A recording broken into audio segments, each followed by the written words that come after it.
You know, I'm not exactly certain how old I was the first time I saw Monty Python. Nothing means anything if all this means nothing.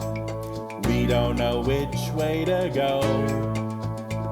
So come with me and we will see a life beyond possibilities. A life beyond possibilities. If you asked me at what age I discovered Monty Python, I'd probably have to respond too young. It's just always been one of those things. All I can really remember is at some point, the two movies that I would watch anytime I could were The Princess Bride and Monty Python and the Quest for the Holy Grail. And of course, when you've started watching Monty Python and the Quest for the Holy Grail, you move on to The Life of Brian, The Meaning of Life, and Monty Python's Flying Circus. And like any great British band, of course, when Monty Python split up, they all went out and created phenomenal careers for themselves. Terry Gilliam went on to become a celebrated and controversial director. John Cleese went on to become a comedic genius. Eric Idle became the most Eric Idle any human being could ever be. Michael Palin made these phenomenal travelogues. And of course, Terry Jones became one of the greatest historical documentarians on television. As I'm recording this, the news has just hit online that Terry Jones has passed. And that's very sad because Terry Jones was one of my favorite documentarians because he truly understood magic in the world around us. It's a theme that you can see in some of the early Monty Python, this concept of absurdity surrounding us at all times. The idea that things can just change in a moment. It's all right there in Monty Python, and it's there as well in the screenplays that Terry Jones would write later in his career. One of the best examples of this theme that I can think of in Terry Jones's fictional work is that he wrote the screenplay for Jim Henson's Labyrinth. Yes, the movie with David Bowie and the Muppets who were not actually the Muppets, but, all of the phenomenal puppeteering and everything like that. Terry Jones wrote this modern-day fable about the need as we age and as we progress in life to leave behind some of the more fantastical constructs of our youth. But even though the story was about growing out of that, it wasn't about abandoning it. By the end of the show, magic is not vanquished. Magic is not banished. It's not defeated. Magic is there.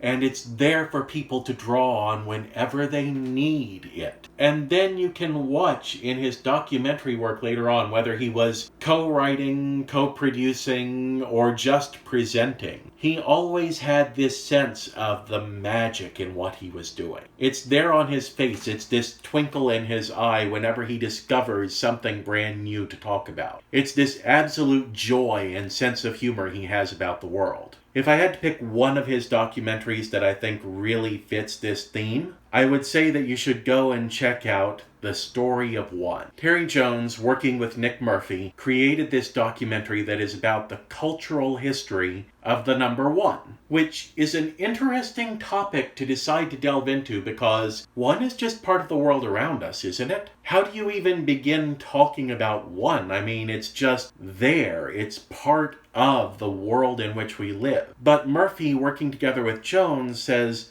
wait, one, the concept of one, our understanding of one, is not something that was always there. It's something that had to be developed. And if a concept had to be developed, the concept also had to spread. Other human beings had to find out about it somehow. And that is a concept that is simply mind-blowing for a historical documentary to be diving into. This basic core concept that means so much to our lives, but is taken for granted constantly. What if we looked into that? What if we really pulled apart how human beings came up with the concept of one, and then how that spread through our communities, until it reached the point that we are able to take it for granted? Jones's documentaries are full of that sort of granular examination of what do we think we know and what do we take for granted. And it's all approached with this sense of humor and this wit that is just refreshing to see anytime you can watch it. I believe it's a very important theme for us that we think about the magic that is in our world. And in terms of encouraging people to find that magic, to find that joy, to find that absurdity, Terry Jones was great because his theme was never look for the hidden magic. Instead, Terry Jones was always willing to stand there and point right out our window and say, it's right out there. How are you not seeing it right now?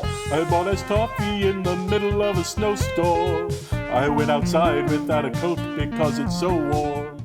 I said hello. Thanks for stopping by the channel, guys. If you liked the video, make sure you click on that like button.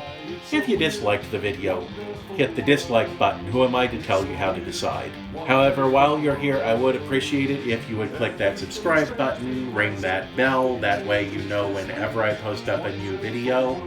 And of course, you can stop by and check out my Ko-fi and Patreon because this channel does depend on viewers like you. Until next time, I am Glenn Williams. I am the Film Optimist.